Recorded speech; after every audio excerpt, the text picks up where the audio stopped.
오늘 이미 여러분에게 봉독해드린 하나님 말씀 룻기 1장에 있는 말씀을 중심으로 바닥을 칠 때라고 하는 제목으로 함께 은혜 나누기를 원합니다. 먼저 기도하겠습니다.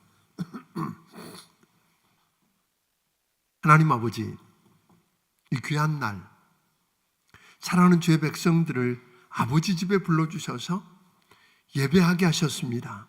오늘 여기 임재하셔서 주의 거룩한 영광을 나타내 보여 주시옵소서.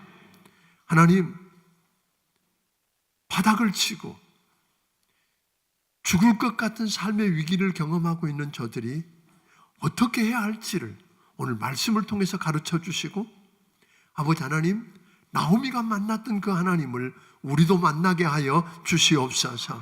다시 시작하시는 하나님을 체험하게 하여 주시옵소서. 종 예수의 기름 부어주시고 은혜 베푸시기를 원하옵고 예수님 이름으로 기도하옵나이다. 아멘. 우리 인생은 우리가 다 아는 것 같은데 예측을 불허합니다. 한치 앞을 알 수가 없습니다. 삶을 아무리 치밀하게 계획해도 현실은 전혀 다른 방향으로 흘러갈 때가 너무 많다고 하는 것입니다. 어느 순간 우리 인생은 예기치 않는 방향으로 진행되는데 완벽해 보였던 그 계획은 한순간에 뒤죽박죽이 되어버리고 다양한 사건들과 만남들이 엮이면서 아주 해독하기 어려운 암호 같은 그렇게 난해한 모습을 띠고 우리에게 다가오는 걸 보게 됩니다. 인생길은 누구에게나 다 초행길입니다. 한 번도 가본 적이 없는 그 길을 우리는 가는 것입니다. 그래서 그 길이 끝이 어떤지, 그 길을 가다가 어떤 일을 만날는지 몰라서 우리는 불안해하고 역시 걸어가는 그 길이 서투를 수밖에 없습니다. 가보지 않은 그 길에 대한 상세한 약도도 없고 친절하게 설명해주는 가이드도 없는 게 현실입니다. 그러나 이 삶의 지형이라고 하는 건 사람마다 각기 다 다르고 낯선 길을 걷다가 우리는 어느 순간 벼랑을 만나기도 하고 또 일어나지 않았으면 하고 또 일어날 수 없는 그 일들을 우리는 경험하면서 안타까워하기도 한다고 하는 것입니다. 우리 인생길에는 예상을 벗어나는 일들이 종종 일어납니다.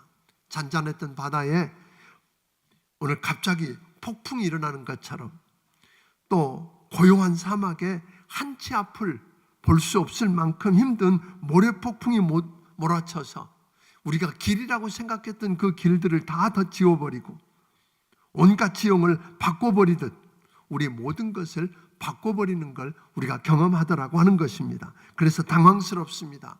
풍년이라고 생각했고 성숙인 줄 알았는데 그게 흉년이고 그게 비숙이라면 우리는 어쩔까요? 그래서 우리 인생의 밑바닥이 다 들여다 보이고 죽을 것 같은 위기를 만났을 때, 즉 바닥을 칠 때 우리는 어떻게 해야 할까요? 오늘 룻기서는 그것에 대한 해답을 우리에게 주고 있습니다.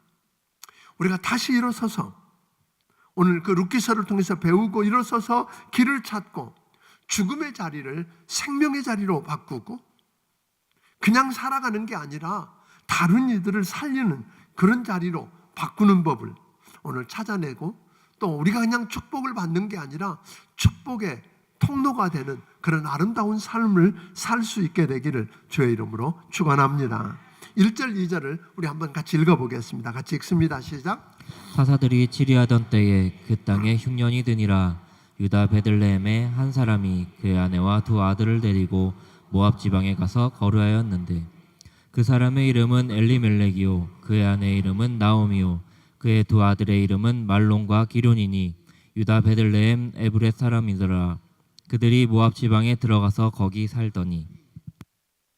오늘 그 룻기서는 사실은 굉장히 짧습니다. 4장 85절로 이루어져 있는 아주 짧은 책인데 마치 단편 소설 같아서 우리에게 감동이 있습니다. 그런데 그 한 가정의 이야기로 끝나지 않고 우리에게 깊은 그 은혜의 보고로 인도하는 책임을 우리가 보게 되는데 이 이야기의 시작은 이렇게 시작합니다. 사사들이 치리하던 때, 무슨 말이냐면 사사시대라고 하는 겁니다. 사사시대에 무슨 일이 일어났다고요? 베들레헴에 흉년이 들었답니다. 그 흉년이 들자 그곳에 살고 있었던 엘리멜렉이라고 하는 사람이 그의 아내 나오미와 그의 두 아들 말론과 기론을 데리고 여기 있다가는 우리 굶어 죽겠다, 여기 있다가는 죽겠다, 그렇게 생각을 하고 양식이 풍족해 보이는, 살기 좋아 보이고 괜찮아 보이는 모압 땅으로 꿈을 안고 희망을 가지고 이사를 가서 오늘 성경에 보니까 거기 먼저 거류하다가 거기에 체제하고 그리고 아예 거기 거주했다. 처음에는 머물 생각이 없었던 것 같아요. 좀 이렇게 기웃거려 보다가 좀 머물다가 아예 거기서 자리를 트는 일이 일어났습니다. 오늘 여기 가만히 보면 이 자체, 그러니까 뭐 사실 베들레헴 땅에 기근이 들어서 거기 딱 굶어 죽을 것 같아서 뭐 이사 가는 거, 삶을 찾아서 죽지 않으려고 이사 가는 것, 그 자체를 우리는 비난할 수는 없을 것입니다. 흉년을 만나서 어떻게든 살아보려고 했을 거니까요. 그런데 오늘 여기서 몇 가지를 점검하면서 우리의 신앙을 좀 점검해보고 우리 인생 가운데서 누구나가 다 경험할 수 있는, 우리가 바닥을 치고 죽을 것 같은 위기를 만날 때 우리는 어찌 해야 하는가를 배우게 되기를 주의 이름으로 축원합니다. 본래 여러분 가나안 땅, 하나님이 하나님의 백성들에게 주마 약속했고 주셨던 그 가나안 땅은 젖과 꿀이 흐르는 땅이라고 그랬습니다. 이 가나안 땅은 젖과 꿀이 흐르는 특별한 땅인데 더군다나 베들레헴은 예루살렘에서 남쪽으로 한 4km 정도밖에 안 떨어져 있는 곳입니다. 그런데 그 베들레헴은 보리와 올리브, 아몬드, 포도 등 농산물이 아주 풍요한 땅이었습니다. 그래서 사람들은 그렇게 풍요한 베들레헴을 가리켜서 뭐라고 불렀냐면 베들레헴이라는 말 뜻이 떡집이라는 뜻입니다. 그러니까 그곳은 뭐예요? 풍성한 떡이 많이 있는 그런 곳인데 그 베들레헴에 뭐가 들었다고요? 흉년이 들었다는 거예요. 떡집인데 떡이 없다는 거예요. 말이 안 됩니다. 아니 가나안 땅, 하나님이 축복해서 젖과 꿀이 흐르는 땅이라 그랬고 그 중에서도 떡집인 베들레헴에 흉년이 들다니요.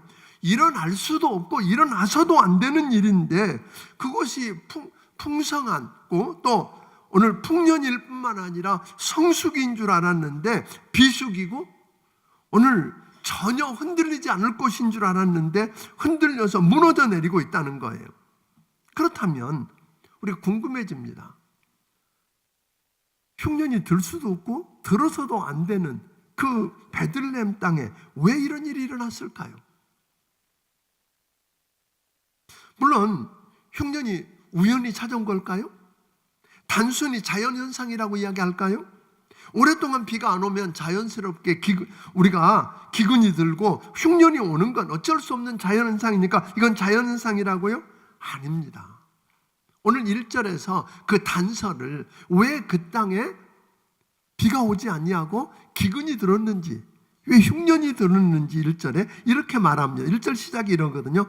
사사들이 치리하던 때 이렇게 이야기했어요. 사사들이 치리하던 때라고 하는 말은 다른 말로 말하면 뭐죠? 사사시대라는 말. 그 사사시대를 대표하는 성경 구절이 있는데 사사기 17장 6절입니다. 거기 보면 이렇게 이야기합니다. 그때는 이스라엘에 왕이 없었으므로 사람마다 자기 소견에 옳은 대로 행하였더라. 사사시대의 특징이 뭐라고요? 자기 소견에 옳은 대로 살았다. 여기 두 가지를 유추해 볼 수 있는데 사사시대는 엘리제사장 때 보아도 그렇듯이 하나님의 말씀이 희귀했었어요. 하나님의 말씀이 희귀해서 말씀이 듣기가 어려웠던 시대. 그러니까 말씀을 듣고 그 말씀대로 말씀이 이끌어가는 삶을 사는 게 어려웠던 시대이기 때문에 그 말씀을 듣고 그 말씀이 저들을 이끌어가는 시대가 아니었다는 말이에요. 그러니까 하나님의 말씀이 없기 때문에 자연스럽게 저들은 뭐예요? 자기 소견에 옳은 대로, 자기 생각대로, 자기 주장대로, 자기 마음대로, 자기 느끼는 대로 살았던 시대라고 이야기하는 것입니다. 사사시대의 문제였습니다. 또 하나는 사사시대에 뭐가 없었다? 왕이 없었다. 그렇게 이야기해요. 그러니까 하나님을 왕으로 인정하지도 않았고 또 하나님을 왕으로도 인정하지 않는 지도자들이 다스리는 땅. 그러니까 자연스럽게 고통을 당합니다. 그러니까 사사시대에 지도자들이 타락이 극에 달았다고 그랬어요.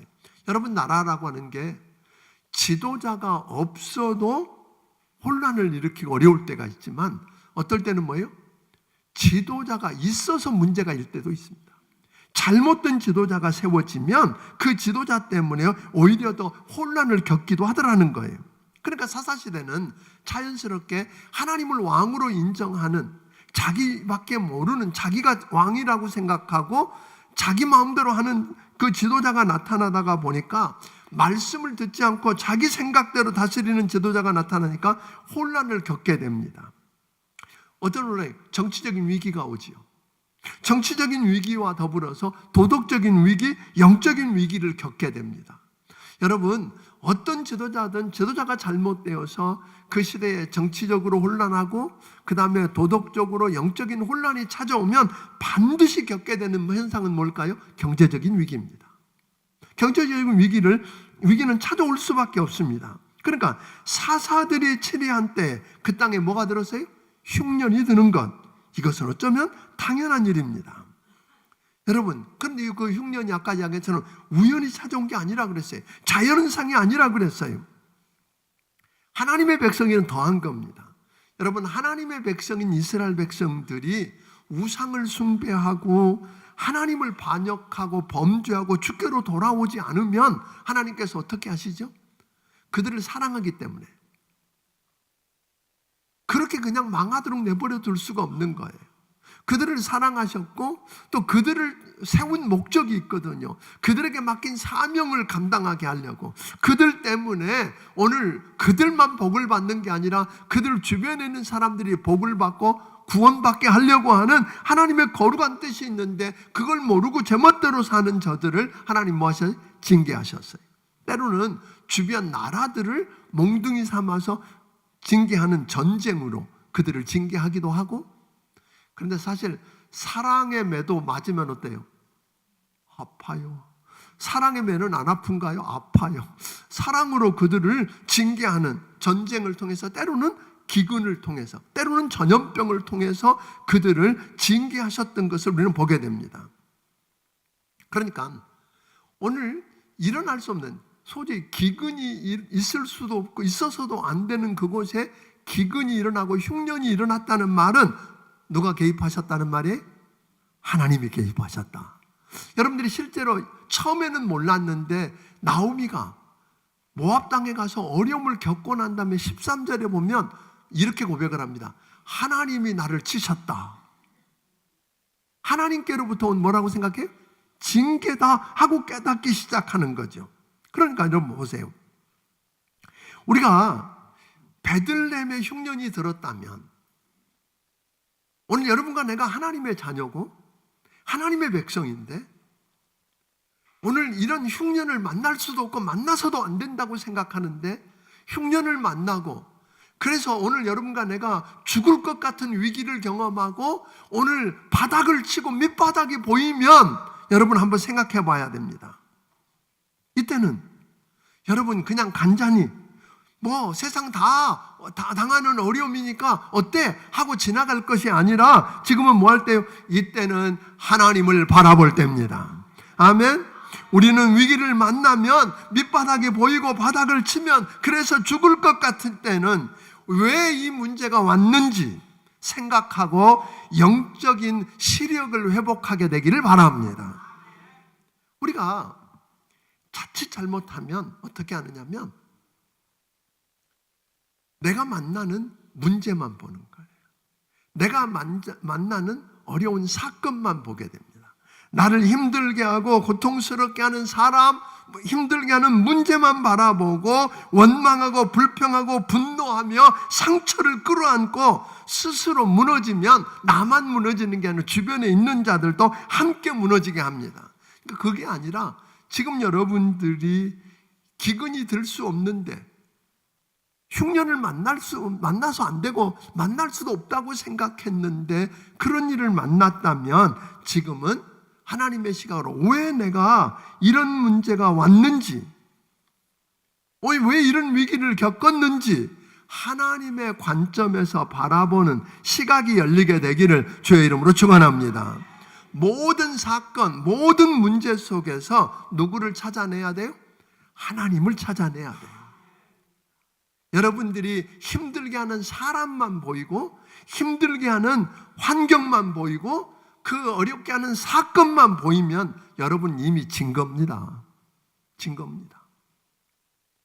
왜 이 일이 왔는지, 그래서 이 사건 배후에서, 이 무대 배후에서 일하고 계시는 하나님의 손을 볼 수 있으면 여러분 우리에게는 희망이 있습니다. 예를 들면 요셉입니다. 자기를 그렇게 미워하고 죽이려고 하던 형제들이 자기를 애굽의 노예로 팔아먹었잖아요. 그런데 시간이 지난 다음에 여차여차해서 양식을 구하러 애굽에 갔다가 총리를 만났는데 그게 누구예요? 자기들이 죽이려다가 팔아버렸던 요셉이라는 걸 알고 형제들이 벌벌 떨고 있잖아요. 두려움에 가득 차 있을 때 요셉이 형들을 향해서 했던 이야기는 기가 막힙니다. 형님들이요, 나를 여기 팔았으므로 두려워하지 마십시오. 나를 여기 보내신 건 형들이 아니라 하나님이십니다. 오늘 나와 우리 가족과 우리 민족을 살리고 애굽 바로의 아비가 되게 하려고 하나님이 이 일을 위해서 나를 먼저 여기 보내셨습니다. 하나님의 관점에서 바라보고 하나님의 눈으로 문제 속에서 바라보고 나니까 그에게는 상처가 없습니다. 요셉을 보세요. 13년 동안이나 종노릇하고 감옥에서 그런 고생을 했으면서도 불구하고 그에게 상처가 없습니다. 분노가 없습니다. 원망이 없습니다. 불행 속에서도 비극 속에서도 모든 것이 깨어지고 망가진 가운데서도 누구만 보았어요? 하나님을 보았다는 거예요. 아멘? 하나님을 보았어요. 여러분, 다 끝난 것 같은 바닥을 치는 그 순간에도 여러분의 시선이 문제가 아니고 괴롭게 하는 사람이 아니고 오늘 여러분 그 문제를 배후에서 주관하시고 그 문제를 통해서 합력해서 선을 이루실 수 있는 살아계신 하나님을 볼 수 있으면 문제는 해결되는 것입니다. 아멘. 기근이 만난 곳에 있으면 죽는다면서 머리를 써서 아내와 두 아들을 데리고 풍족해 보이는 모압 땅으로 가면 잘 살 줄 알았거든요. 희망이 있었어요. 기대가 있었어요. 그렇게 이사했어요. 그래서 잘 살아보겠다고, 성공해 보겠다고 모압으로 이사했어요. 그런데 10년 동안 살았어요. 모압에서. 그런데 가서 몇 년 안 살았는데 누가 죽었어요? 남편 엘리멜렉이 죽습니다. 나오미는 남편이 죽은 이후에 두 아들을 붙들고 잘 열심히 해서 두 아들을 키워서 그저 생각 없이 뭘 하게 되죠? 모압 땅에 있는 여인과 결혼을 시켜서 이제 한시름 놓았다 그랬을 겁니다. 그런데 아들 말론이 죽고 기론도 죽습니다. 남은 건 누구만? 세 과부만 남았습니다. 시어머니 과부, 두 며느리 과부. 밑바닥까지 내려갈 데 없을 때까지 내려갔습니다. 바닥을 치는 기가 막힌 상황을 경험한 겁니다. 왜 이런 일이 일어났어요? 잘못된 선택이었습니다. 엘리멜렉이라고 하는 말 뜻이 뭐예요? 나의 하나님은 왕이시다. 그러니까 엘리멜렉에 자기가 자기 이름 지었을 리는 없고 그 부모님이 자기 아들의 이름을 나의 하나님은 왕이시다라고 하는 이름을 붙여준 걸 보면 엘리멜렉의 부모님은 뭐예요? 믿음이 있었고 믿음대로 말씀대로 살아보려고 했던 사람인 것 같아요. 그런데 그 이름값을 못하고 있는 거예요. 그 어려움을 만났을 때 하나님 이때 왜 이곳에 이런 일이 일어나야 하지요? 그러면 저는 제가 어떻게 해야 할까요? 여기 있으면 죽을 것 같은데요. 내가 이때 어떻게 해야 되는가요? 많은 사람들이 내게 처세술에 오늘 스위치를 올리고 그 처세술을 활용하고 그리고 수많은 정보를 향한 안테나를 높였더니 뭐가 들려요? 모압 땅은, 실제로 성지순례 가면 지금도 그 모압 땅은 숲으로 이루어져 있는 비옥한 땅이에요. 모압 땅은 풍년이다라. 너 거기 가면 괜찮다. 그래서 처세술을 활용하고 정보를 활용해서 그는 악삭빠르게 모압으로 가는 걸 서슴없이 결정했어요.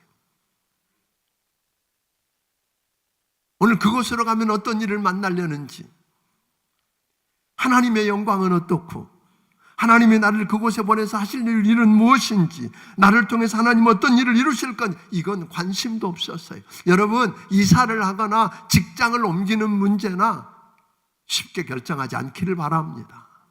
그 문제 앞에 단순히 내가 좀 더 잘 먹고 잘 살기 위해서가 아니고, 단순히 우리 아이 학군이 좋아서가 아니라 그 문제를 깊이 놓고 왜 내가 이것을 옮겨야 되고 이직을 해야 되고 해야 하는지를 놓고 하나님 앞에 좀 엎드려 보기를 주의 이름으로 축원합니다. 잘못된 선택을 한 결과는 너무 무서웠습니다. 그 잘못된 선택 때문에 10년이 지나고 보니까 부자 되겠다고 갔는데, 성공하겠다고 갔는데, 잘 살아보겠다고 갔는데 다 잃어버리고 빈 주먹입니다. 바닥을 치고 있습니다. 마찬가지입니다. 나 중심에 선택한 결과가 이렇게 무서웠다면, 여러분 여기서 하나님은 나의 하나님은 왕이시다 라고 하는 그 고백을 가진, 이름을 가진 엘리멜렉이 그 유다를 떠났다는 말은 그 시대에 뭘 버리고? 하나님을 버리고 하나님 없는 곳, 상관없는 곳으로 떠났다는 거예요. 더군다나 모압이라고 하는 건 신명기에 보니까 모압과 암몬은 뭐예요? 영원히 하나님의 회중에 들어오지 못할 자라고 그랬어요. 그들과 함께 거래하고 결혼하고 하지 말라고 그랬어요. 그러니까 하나님 앞에 하나님의 뜻을 묻지도 않았고 그냥 그들하고 연합하면, 그들 속에 들어가면 잘 살 것 같아서 기웃거리다가 아예 거기 머물러서 거주하게 되고, 그리고 자기 자식들도 어디다가 모압 사람들과 이방인과 결혼시키는 거 아무 부담도 없고 가책도 없고 갈등도 없이 남들이 하는 것처럼 그렇게 했어요. 그 결과가 찾아온 겁니다. 결국 다 잃었습니다. 남편도 잃고 두 아들까지 잃고 세 과부만 남았습니다. 밑바닥을 치고 죽을 것 같은 위기, 이때 뭘 해야 할까요? 그런데 여러분, 이 상황에서 아버지 집을 떠나서 경험한 위기라면 뭐 하는 게 해답이에요? 아버지 집으로 돌아가는 겁니다. 마침 무슨 소리가 들렸어요? 6절 읽어보겠습니다. 6절을 같이 한번 읽습니다. 시작.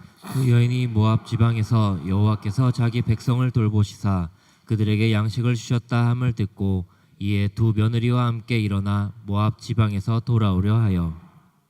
무슨 이야기를 들었어요? 오늘 자기가 지금까지 하나님을 안 믿는 사람도 아니잖아요. 믿는 사람이잖아요. 그런데 그 어려움을 겪어 남편도 죽고 두 아들마저 죽고 희망이라고는 하나도 없는 상황이 되어질 때 분명히 이 나오미의 입에서는 이런 고백이 되어, 하나님은 어디 계십니까? 하나님이 안 계시는 것 같은 거잖아요. 기도해도 응답도 없고 하나님 없는 것 같은 그런 절박함을 느끼고 있었는데, 하나님이 안 계신 것이 아니라 하나님은 그 상황을 보고 계셨고 배후에서 일하셨다는 거예요. 그래서 뭐라고 말하죠? 하나님께서 돌아보사, 여호와께서 돌아보사 그들에게 양식을 주셨다 함을 듣고, 호세아서 4장에 보면 하나님이 우리를 치셨으나 싸매어 주실 것이요 찢으셨으나 고쳐 주실 것이다.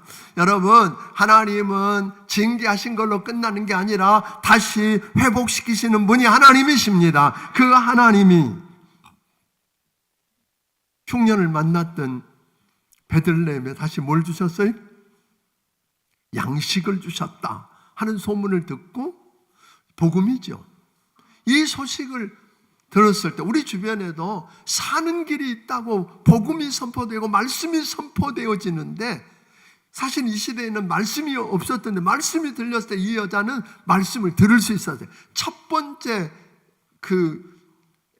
베들레헴에 기근이 왔을 때와 지금 모압 땅에서 지금 어려움을 바닥을 치고 있을 때 둘을 비교해 보면 전혀 다른 모습이에요. 하나님의 음성을 들었어요. 하나님의 복음을 들은 거예요. 여러분, 복음을 듣는 것으로 끝나지 말고 복음을 듣고 이 여자는 뭐 하기로 결정했어요? 돌아가자. 쉽지 않은 이야기였어요. 새 과부가 고향 땅으로 돌아가면 얼마나 비웃음거리가 되고, 그래 너 하나님 버리고 그곳에 갔더니 잘 됐다, 꼴 좋다. 나중에 실제로 나오미가 그러잖아요. 나오미라는 이름은 기쁨이라는 이름이에요. 즐거움이라는 이름인데 나중에 나를 나오미라고 부르지 말고 나를 뭐라고 불러?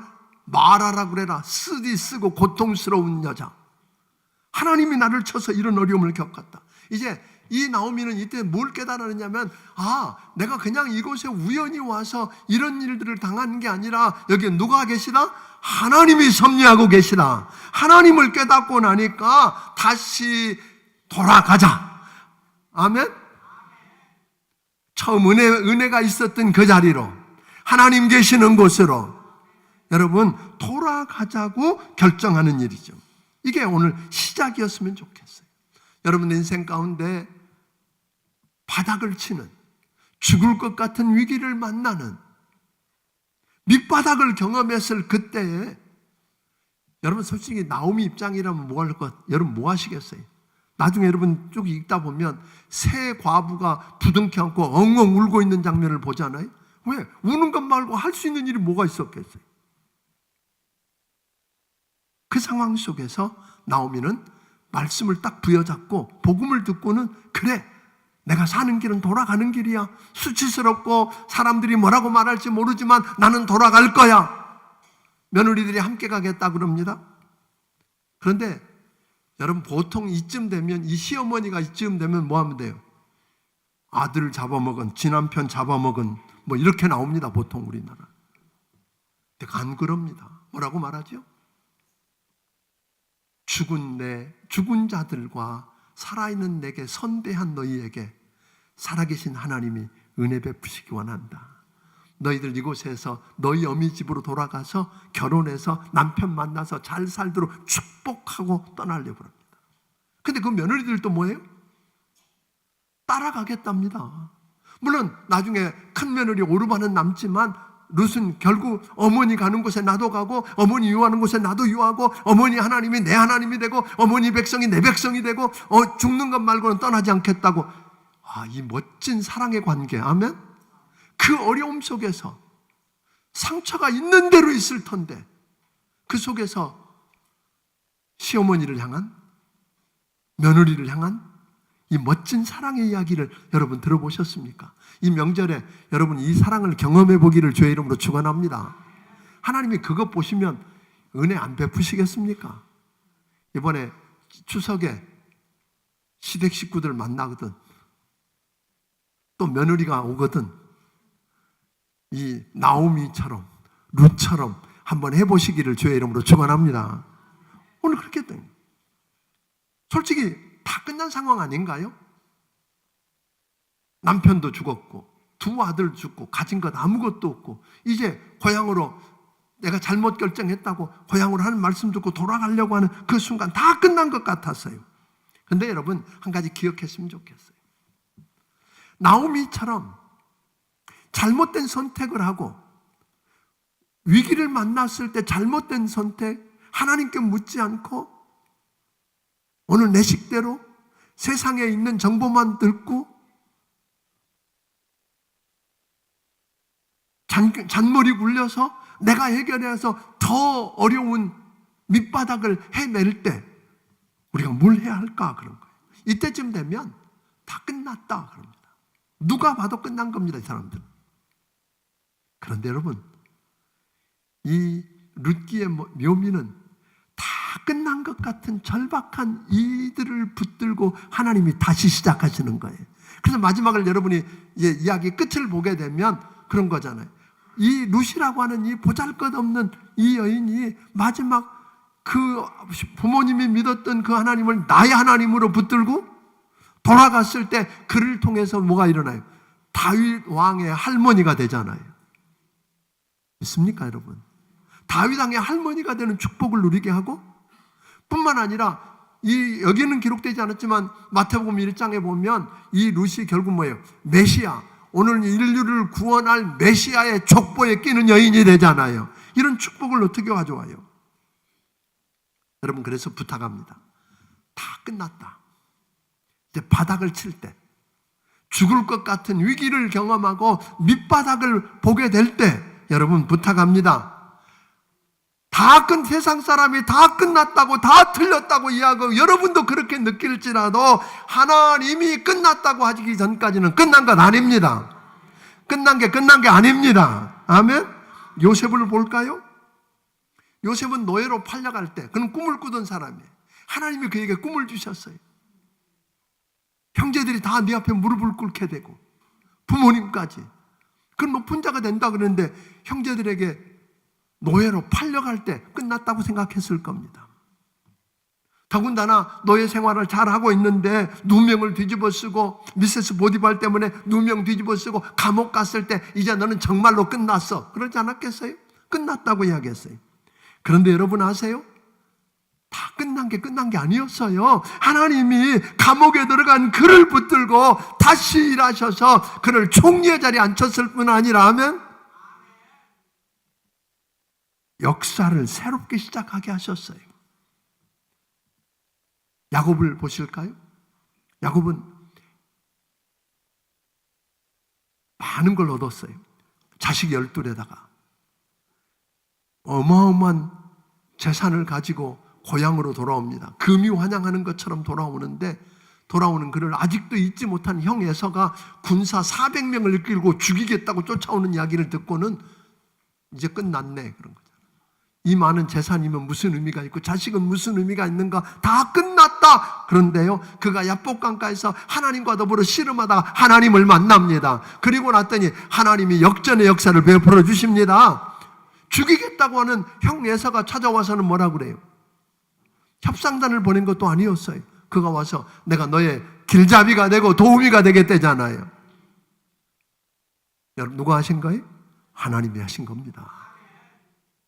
에스겔서 37장에 보면 하나님이 에스겔 선지자를 데리고 에스골 골짜기를 보여주면서 말합니다. 저 나뒹구는 뼈다귀들이 보이느냐? 해골들이 보입니다. 나뒹구는 해골들을 보면서 하나님이 말씀합니다. 저들이 살아나겠느냐? 에스겔 선지자 당연히 뭐라고 해요? 뭐 하나님이 하시면 하겠죠. 그랬지만 마음으로는 no, 불가능한 이야기예요. 그런데 여러분, 하나님이 나뒹굴어 다니는 그 해골들을 살아있는 하나님의 산 군대로 만드신 분이 하나님이십니다. 오늘 여러분 일생도 마찬가지입니다. 여러분, 오늘 여러분과 내가 밑바닥을 칠 수 있어요. 밑바닥에 더 이상 내려갈 수 없는 밑바닥을 주저앉아서 오늘 밑바닥을 치고 있는 상황, 죽을 것 같은 위기를 만나서 남들이 다 끝났다고 할 그 순간에도 여러분을 괴롭히는 문제가 아니라, 사람이 아니라 그 모든 일을 배후에서 주장하시는 살아계신 하나님을 바라보십시오. 아멘. 그분이 붙들고 일하시면 새롭게 하실 수 있습니다. 지난번에 우리 한 달 전에 우리 교회가 경기도 연합회 체육대회 우리 교회 발야구 팀이 갔잖아요. 3회전까지 하는데 2회전 우리가 후반에서 2회 말이었는데 2회 초반에 7대2로 지고 있었잖아요. 그래서 아이고 어렵다 올해는. 근데 3회전 우리가 가서 딱 시원했는데 첫 번째 타자가 발로 찼는데 잡혔어. 원아웃. 에이 끝났네. 그 마음 내려놓았어요. 어떻게 내가 얼굴색 안 변하고 우리 발야구 팀을 위로해 줄까? 근데 8대7로 이겼습니다. 그런 역전의 역사는 멀리만 있는 게 아닙니다. 얼마나들 기뻐하는지. 사랑하는 성도 여러분, 끝난 게 아닙니다. 여러분을 다시 시작하실 수 있는 그분, 하나님께로 돌아왔어요. 여러분, 고난은 무조건 피하는 게 아니에요. 그 고난을 통해서 나를 다시 빚어가냐. 그래서 욥은 말하잖아요. 내가 주께서 나를 단련하신 후에는 내가 정금같이 되어 나오리라. 오늘 나를 빚어가시는 그 하나님, 결국은 여러분들이 이 나오미가 하는 일이 뭐였느냐면 룻을 보아스와 연결하는 일을 해요. 그 보아스가 누구 상징이냐면 예수님 상징입니다. 보아스를 만나고 난 다음부터 다 풀리잖아요. 먹고 사는 거 걱정이 없었어요. 다음 때도 열려졌어요. 여러분, 마찬가지입니다. 오늘 이들이 나오미가 하나님을 만났기 때문에 그런 거죠. 하나님의 기쁜 소식을 듣고 찾아가서 만난 것처럼 오늘 예수 만나면 여러분의 인생이 풀리기 시작할 겁니다. 아멘? 예수 만나야 됩니다. 오늘 인생을 찾아온 예수 만나면, 그리고 이번 추석에 여러분들이 가족들을 만나고 이웃들을 만났을 때 여러분이 해줄 수 있는 최고의 소식, 나오미가 며느리를 위해서 최고 해줄 수 있는 일이 누구였어요? 보아스를 소개해서 그로 하여금 기업을 물고 결혼해서 대를 잇게 하는 거였어요. 마찬가지예요. 오늘 여러분, 우리 주변에 바닥을 치고 있는 수많은 영혼들을 만날 겁니다. 여러분이 뭘 도와주시겠어요? 그들에게 나오미가 보아스를 소개한 것처럼 예수 그리스도를 소개하십시오. 저들 예수 만나면 저들 인생도 다시 시작할 수 있습니다. 아멘? 괜찮습니다. 바닥을 칠 때는 하나님을 바라볼 때입니다. 그분을 만날 때입니다. 그분이 여러분을 붙들고 다시 시작하는 기적을 우리 모든 성도들이 체험하게 되기를 주의 이름으로 축원합니다. 사실 이 룻 이야기는 이렇게 끝낼 수가 없어서 제가 돌아와서 한 주 더 할 것입니다. 왜냐하면 결론을 봐야 되잖아요. 그죠? 결론을 볼 수 있도록 기대하시고 다음 주에도 여러분들이 준비해 주시면 잘 준비해서 오늘 이 말씀으로 결론을 맺도록 그렇게 할 것입니다. 사랑하는 성도 여러분, 여러분 자신을 다시 한번 들여다보십시오. 그리고 다시 일어서십시오. 기도하겠습니다. 하나님 아버지, 엘리멜렉처럼 일어나지 말아야 할 곳에 그런 일들이 일어나고 흉년을 만나고 기근이 들어서 바닥이 보이고 죽을 것 같은 상황이 만났을 때 하나님, 문제를 바라보고 힘들게 하는 사람 바라보고 원망하며 불평하며 오늘 내 안에 상처를 후벼파며 살았던 것 용서해 주시옵소서. 이제 사람이 아니라 그 문제를 보고 계시고 배후에서 주관하고 계시는 살아계신 하나님을 보게 하여 주시옵소서. 그 하나님을 만나게 하여 주시옵소서. 다 끝난 것 같은 내 인생 속에서 하나님은 다시 시작하실 수 있음을 믿사오니 주님, 우리 인생의 그 기적을 경험하게 하여 주시옵소서. 우리 주변에 있는 수많은 영혼들이 바닥을 치고 아버지 하나님, 그 위기 앞에 죽겠다고 합니다. 우리가 나오미가 되어서 보아스에게 그를 소개하듯 아버지 하나님, 이 문제를 풀어가실 수 있고 해결하실 수 있는 하나님의 아들 예수 그리스도를 소개할 수 있게 하여 주시옵소서. 그 예수 만나고 저들의 인생이 풀리게 하시고 아버지 하나님, 저희들 인생에 기적이 일어나게 하여 주시옵소서. 주신 은혜가 너무 크고 감사해서 하나님 아버지께서 주신 것 가운데 10의 1조와 감사의 물과 선교헌금과 주일헌금과 또 여러 가지 모양의 정성을 살아계신 하나님 아버지 앞에 드립니다. 아버지 하나님, 하나님의 집을 짓는 귀한 일을 위해서 건축 예물을 드립니다. 받아 주시옵소서. 하나님이 저들 눈으로 영안을 열어주셔서 문제만이 아니라 힘들게 하는 사람만이 아니라 사건만이 아니라 배후에 계신 하나님을 보게 하시고 하나님을 만나서 하나님이 일하시는 아버지 기적의 현장을 경험하게 하여 주시옵소서. 예수님 이름으로 기도합니다. 아멘.